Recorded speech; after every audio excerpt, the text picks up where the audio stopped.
Hey everybody, welcome to Chapter 7, Lesson 5 on the Great Depression and the causes of the Great Depression today.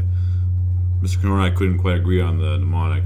Which one was the better one? Yeah, it's tough. Things were tough, or people fought. Yeah, tough all over. Well, let's talk about them. The mnemonics, tariffs, the T, tariffs. Tariffs are taxes on goods. And we're talking about here imported goods, mostly for us. Things that are coming in our country, and then we have to worry about sending them over to Europe or other countries and having them taxed by then.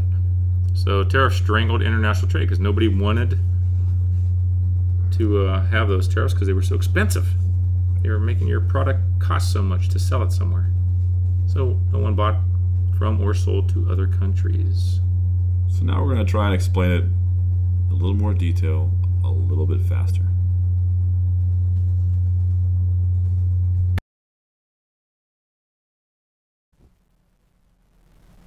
Looking at cars, we had this nice little trade going where, let's use BMW or Volkswagen, that they would sell cars to us. We also sell cars to Europe, and everyone makes some nice money. But when things start to get a little bit tight and companies start selling a little bit less cars in America, then we ask Congress to put a tariff on all the stuff coming in, so that now it's a little more expensive, maybe by a few $1,000s, a few $100s. Actually, a few $100s would be more realistic. But then eventually they respond with their own tariffs, and then we ultimately just stop selling as many things. I'm repeating myself here. This is important because it will hurt American businesses. It is bad for American business, which you can understand would lead to or be a bit bad for depression. But it's also just the thought of this tariff, the Smoot-Hawley tariff. Not that that matters. The Smoot-Hawley tariff is what it's called, and the just knowing that is going to get passed kind of triggers some anxiety and nervousness in the stock market. The next reason, we're going to look a little bit at how the stock market works to understand this.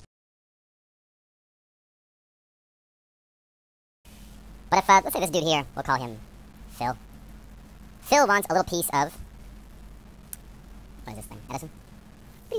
American Telephone and Telegraph Company. There's Alexander Graham Bell. So he wants to buy a little piece of AT&T, a company that was doing very well because people are buying telephones. So Phil is thinking, you know what, if I buy a piece of this company, I'll do pretty well because it's going to be worth a little bit now, but maybe a lot later on. So Phil might pay $5 for this. But then Phil realizes in a few years, wow, that $5 went to 10. That's pretty good. That's doubling of price. Now Phil looks back at it and says, boy, if I bought like a lot more of these, 5 times 5, $25, and so on. So Phil realizes, wow, I could buy a lot of stock and then have that money double in a few years because it's got this pattern where you can kind of see it going up, up, up, up, up, up. So Phil might be right here thinking, you know what, it's going to keep going up, so I might as well, start buying more stock. But the idea is Phil's not rich yet. Phil wants to become rich. And buying all this stock to get maybe $500, like that's not really worth it for him. So he realizes that if he goes to the bank and borrows from the bank, kind of like you borrow money for a house or a car, and he borrows money from the bank, and then he puts that into the stock market, and then he gets out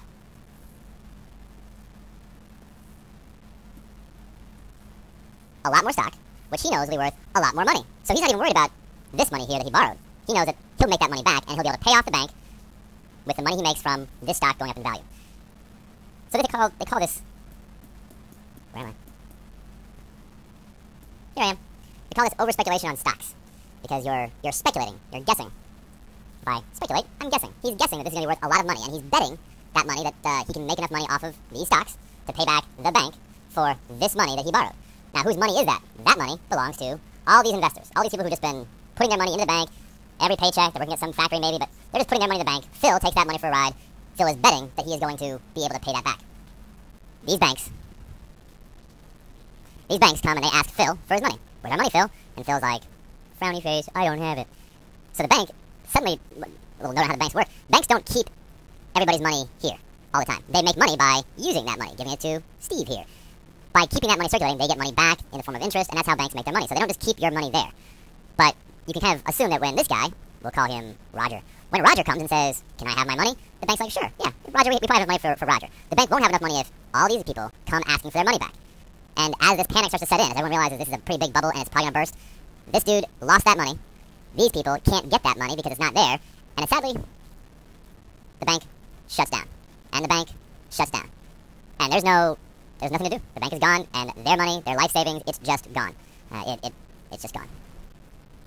So the second cause of the Great Depression, over-speculation on stocks. So people were excited about the stock market, excited about all this money coming from the big business boom that we've been looking at, and that excitement kind of gets people borrowing more money than they can afford, thinking this is kind of like a magic machine. And the last thing, if you look at this little thing over here, the Fed, the Federal Reserve. The Federal Reserve, their job is kind of a backup, and they're the ones who control how much money is in circulation. So when you guys fantasize about, well, they just print more money, make more money, the Federal Reserve is the one who makes those choices about, do we print more money, what do we do? They could have backed these banks up and said, don't worry, we'll cover that loan. Don't worry, we'll cover that loan. And if you see now, banks have this thing that says FDIC.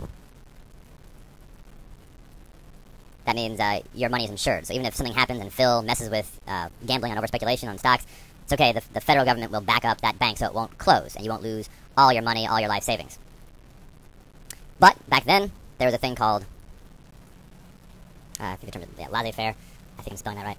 Laissez-faire, it's a French word that means leave it free, or leave it alone. It means don't touch this stuff. The government should stay out, leave it alone, let things run its course, like survival of the fittest. If that zebra is missing a leg, then let the lion eat it because it keeps the stupid zebra from, messing up the whole system. So because we believed in this system of laissez-faire, and we still kind of do today, we stayed out of it, we did nothing, and these banks shut down. So that third reason, is the Federal Reserve failed to prevent the collapse of banks, and banks ran out of money, and they closed down. And we thought that would just be, okay, these are banks that made stupid decisions, and they kind of deserve to go away. That's survival of the fittest.